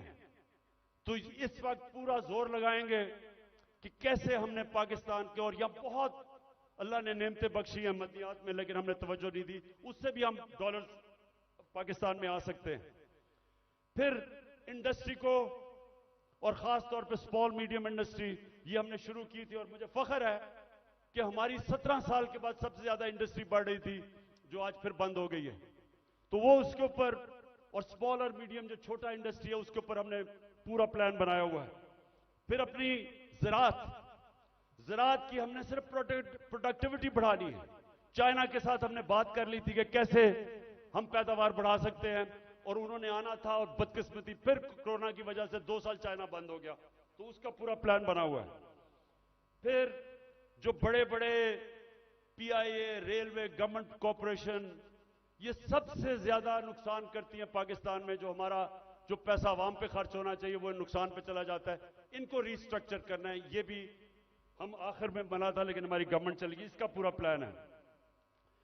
और फिर कैसे हमने अपने टैक्स कलेक्शन बढ़ाना है। अब ये जरा सुन लें, इस वक्त 22 करोड़ पाकिस्तानियों में सिर्फ 25 लाख टैक्स देने वाले हैं। 22 करोड़ पाकिस्तानियों में 25 लाख टैक्स देने वाले हैं। हमने नादरा के साथ मिलकर आइडेंटिफाई किए 4 करोड़ टैक्स देने वाले, उनके हमने टेक्नोलॉजी के इस्तेमाल करके हमने पता चलवाया कि इतने ज्यादा टैक्स पेयर जो पैसे नहीं देते, उनके लिए, ये मैं अब आखिर में आ रहा हूं, उसके लिए हमने पूरा प्लान बनाया हुआ था, लेकिन फिर हमारी गवर्नमेंट चली गई। लेकिन जब तक हम अपना टैक्स बेस नहीं बढ़ाएंगे, जब तक हमारा टैक्स नहीं बढ़ेगा, मुल्क आगे नहीं चल सकता। तो इंशाल्लाह उसका पूरा हमारा प्लान है। उससे मैं ये भी बता दूं कि हमने रिकॉर्ड टैक्स इकट्ठा किया था अपने दौर में। और फिर मनी लॉन्ड्रिंग, ये देखें हमारी जो एलीट है मुल्क की, शायद ही किसी मुल्क में ऐसे हो कि सारी एलीट जो पैसा होता है वो बाहर भेज देती है। प्रॉपर्टीज इनकी बाहर हैं, जिस तरह मैंने दुबई में बताया, लंदन, सारी दुनिया में। तो और ये चोरी का पैसा होता है। तो जब तक हम इसको कंट्रोल नहीं करेंगे, और ये होगा रूल ऑफ लॉ से, जितना हम अपना कानून तकड़ा करेंगे, हम इतना पैसा हमारा मुल्क से बाहर चला जाता है, डॉलर्स बाहर चले जाते हैं चोरी के, हमने वो रोकना है।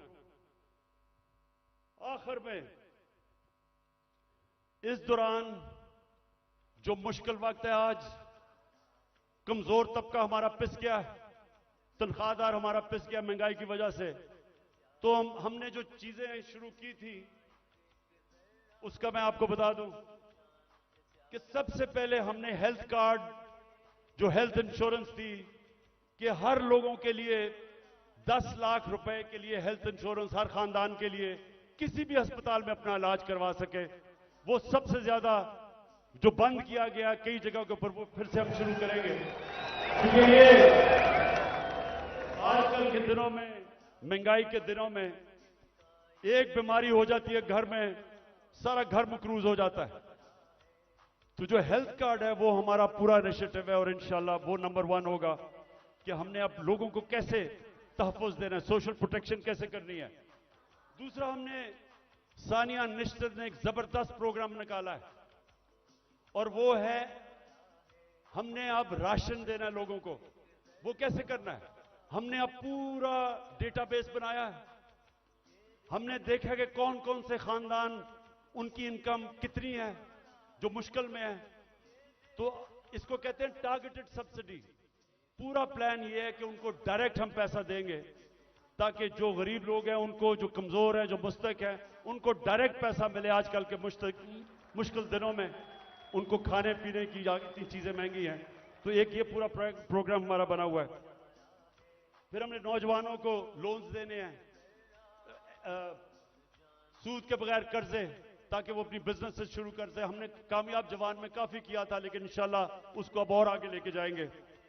फिर घर बनाने के लिए तनख्वाहदार तबकों के लिए हमने पहली दफा पाकिस्तान में घर बनाने के लिए हाउस फाइनेंसिंग शुरू की थी। सस्ते सूद के ऊपर कर्जे, यानी अगर, क्योंकि कैश तो लोगों के पास होता नहीं है, लेकिन जितने पैसे लोग किराए पे दे रहे हैं वही किस्त बन जाए और उसी में घर उनका हो जाए।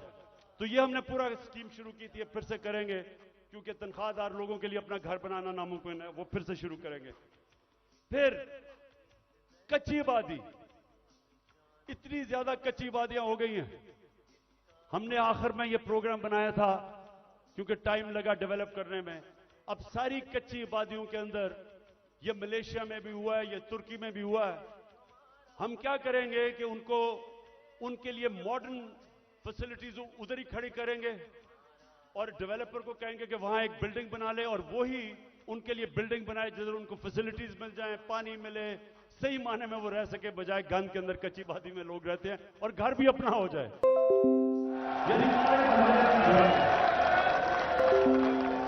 ये मेरा बड़ा देर से प्रोग्राम था, इस्लामाबाद में हम शुरू करने लगे थे, लेकिन देर हो गई। बाजवा साहब को इमरान खान बड़ा खतरनाक लग रहा था, इसलिए उसने काम कर दिया। हमें कैसे लोगों को रोजगार देना है? अगर ये फैसला आपके पास वो रेहड़ी वालों के लिए जो हमने किया था, वो जरा दिखा दें लोगों को। हमने फैसला किया कि देखें, हम रोजगार तो दे नहीं सकते लोगों को, तो हमने लोगों के लिए रेहड़ियां बनाई। इस्लामाबाद में एक्सपेरिमेंट शुरू किया कि उनको बजाय लोग तंग करें, कोई उनको कॉर्पोरेशन वाले लोग उठा दें, कोई पैसे ले ले, जो छाबड़ियां लगाते हैं, तो हमने उनके लिए जबरदस्त रेहड़ियां बनाई, उनको एक जगह दी ताकि वो अपनी रोजी कमा सके। G11 मरकज के पास जा रहे हैं, रेडी पान यहाँ पर साफ प्रोग्राम के तहत।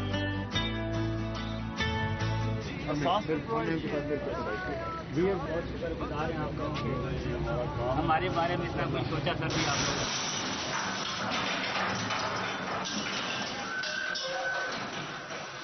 जुल्म कर रहे हैं गरीब बंदों के साथ, जुल्म। हमारी गवर्नमेंट गई, जैसे हमारी गवर्नमेंट गई उनको हमने अच्छी भली रेडियां बना के दी, वो बेचारे अपने रोजी कमाना शुरू हुए। ये इंपोर्टेड हुकूमत ने वो सारी रेडियां आपके सामने खत्म की। देखिए न्यूयॉर्क आप जाएं, पता नहीं कितने आप में से लोग गए हैं, वहां हर जगह पे उन्होंने अपनी अपनी स्टॉल्स लगाए होते हैं सड़कों के ऊपर और रोजगार कमा रहे होते हैं, उनको इजाजत होती है। हम क्यों नहीं करते? वो बेचारे पॉश एरियाज के अंदर, इस्लामाबाद के ब्लू एरिया में नहीं जी, वो खास कोई लोगों का इलाका है जिधर बेचारा आम आदमी रोजी नहीं कमा सकता। तो इसके ऊपर भी इंशाल्लाह अब हमने प्लान बनाया हुआ कि सारे पाकिस्तान में आम लोगों को मौका दें, अपनी जगह बनाएं ताकि रोजी कमा सके, बच्चे पाल सके। और फिर जो हमारे घर के मुलाजिम हैं, मेरे पाकिस्तानियों, मेरे नबी सल्लल्लाहु अलैहि वसल्लम ने जब गुलामी खत्म करने का शुरू किया तो उन्होंने क्या किया? उन्होंने कहा कि जो आपके घर में गुलाम है उनको इस तरह रखो कि जैसे वो आपके घर में आपकी फैमिली है, उनको वही खाना खिलाओ, उनको अच्छी तरह रखो। ये उन्होंने पहला कदम उठाया था कि उनको इंसान समझो, उनके भी हुकूक हैं। मैं जब बरतानिया गया तो उधर मैंने पहली दफा देखा कि जब किसी के भी घर में कोई काम करने आता है तो उसका कॉन्ट्रैक्ट होता है, कितनी देर काम करेगा, छुट्टी कब मिलेगी, तनख्वाह कितनी होगी, ये कॉन्ट्रैक्ट साइन होता है। मुझे अफसोस से कहना पड़ता है कि हम अपने मुल्क में अपने मुलाजमों को ठीक नहीं रखते और ये हमारे दीन के खिलाफ है। हमें बिल्कुल उस तरफ जाना चाहिए कि उनको हम कॉन्ट्रैक्ट्स दें, बताएं कि जितना पैसा मैं आपको दे सकता हूं उसके मुताबिक करें, उनको छुट्टी दें, उनके ऊपर पूरी कोशिश करें कि वो आपके जिस तरह फैमिली मेंबर है। ये हमारे दीन का हिस्सा है और मेरी पूरी कोशिश है कि हमारे जो मुलाजिम हैं घरों में काम करते हुए उनको आहिस्ता आहिस्ता हम राइट्स दें, उनका ध्यान रखें। वो भी इंसान है और वो क्योंकि कमजोर हैं उनको बुरी तरह हम रखते हैं। और जिन मुल्कों को हम काफिर कहते हैं या हमारे दीन के नहीं हैं, आप हैरान होंगे कि कितनी इंसानियत है उनमें अपने मुलाजमों के लिए। आखिर में जी मेरे पाकिस्तानियों, मैं आज आपका खास तौर पर शुक्रिया अदा करना चाहता हूं कि इतनी रुकावटों के बावजूद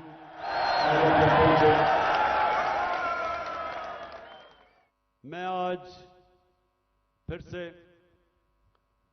अपने मुल्क में जो इस वक्त ताकत में है उन सबको पैगाम देना चाहता हूं कि देखें, जिस तरफ हमारा मुल्क जा रहा है, मैं फिर से कहता हूं, मुझे खौफ है कि ये उधर पहुंच जाएगा जिधर कोई भी इसको रोक नहीं सकेगा। इंडस्ट्री बंद हो रही है, महंगाई बढ़ती जा रही है, एक्सपोर्ट्स गिर रही हैं, जो बाहर से पाकिस्तानी रेमिटेंसेस भेजते हैं वो कम हो रही हैं। अब इंडस्ट्री बंद होगी तो टैक्स कलेक्शन कम हो जाएगी। तो क्या इनका सिर्फ इस वक्त तो एक ही है कि कहीं से कर्जा मिल जाए। कर्जे बढ़ते जा रहे हैं, आमदनी सुकड़ती जा रही है। एक घर जब उसमें मुश्किल वक्त आता है, उसके ऊपर कर्जा चढ़ जाता है, तो वो क्या करता है? वो अपने खर्चे कम करता है, अपनी आमदनी बढ़ाने की कोशिश करता है। हमारी तो आमदनी सुकड़ती जा रही है। तो मैं आज सबको कहना चाहता हूं कि अगर आप मुझे यह बता दें कि इस दलदल से निकलने के लिए हमारे पास स्वाय साफ और शफाफ इलेक्शन की कोई और प्लान है तो मुझे बता दें। और कोई आपके पास प्रोग्राम नहीं है। इस वक्त सिर्फ प्रोग्राम बना हुआ है कि इमरान खान को बाहर कैसे करना है। फिर से मैं कहता हूं, कोई तो आपके पास प्रोग्राम होगा। एक तेजी से तबाही की तरफ मुल्क जा रहा है। कहीं बाहर के तबसरे पढ़ लें, हिंदुस्तान का टीवी देख लें, वो क्या कहते हैं पाकिस्तान के मुताबिक तंज कर रहे हैं। लेकिन हम सिर्फ यहां सारे जो साहिब इख्तिदार हैं बस एक ही ज़हन में है कि जी इमरान खान को बाहर कैसे रखना है। तो मैं फिर से आज अब सबको अपील करता हूं कि हमारे पास वक्त कम है। मुझे कहते हैं जी इलेक्शन डिले कर दें अक्टूबर तक। मुझे एक चीज बता दें कि अक्टूबर में इलेक्शन करवाने से मुल्क को क्या फायदा होगा। मुझे यह कन्विंस कर दें कि अगर इलेक्शन डिले होता है तो मुल्क तब तक संभल जाएगा। मुल्क तो नीचे जा रहा है, हल कोई है नहीं, लेकिन सिर्फ इसलिए कि डरे हुए हारने से इलेक्शन नहीं करवाना। तो मैं अपनी सारी कौम को भी आज कहना चाहता हूं कि पाकिस्तानियों, आपने याद रखना है कि आपने किसी सूरत जालिम के सामने सर नहीं झुकाना। आपने अपनी आजादी के लिए ये जो खौफ का बुत है इसको तोड़ना है।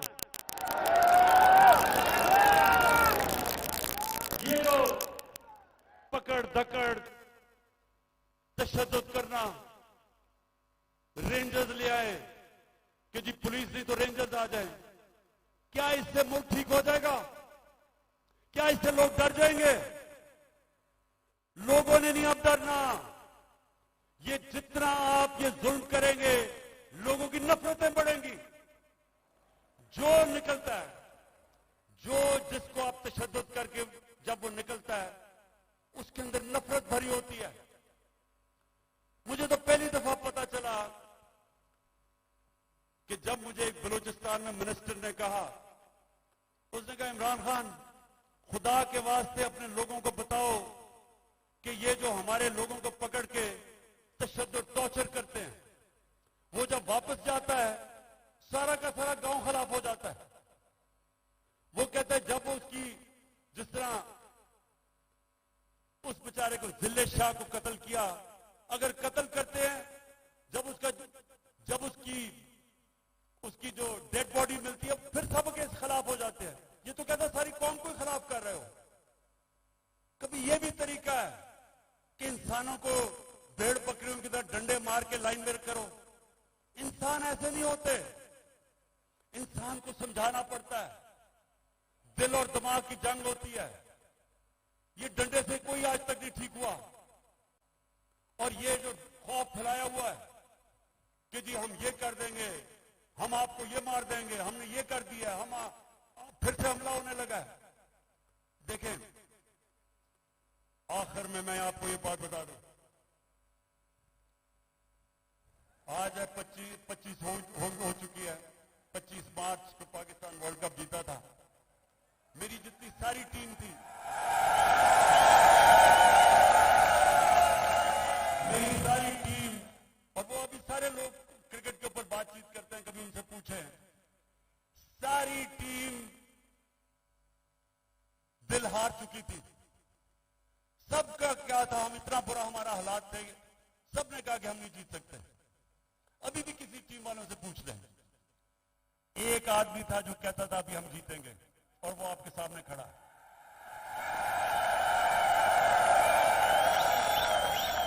आखिरी गेंद तक लड़ने वाला कप्तान था मैं, और अभी भी आखिरी गेंद तक लड़ूंगा अपने मुल्क के लिए। मुझे किसी का खौफ है। अल्लाह कुरान में कहता है जो लोग ईमान ले आए अल्लाह उनके खौफ दूर कर देता है। खौफ से आजाद हूं।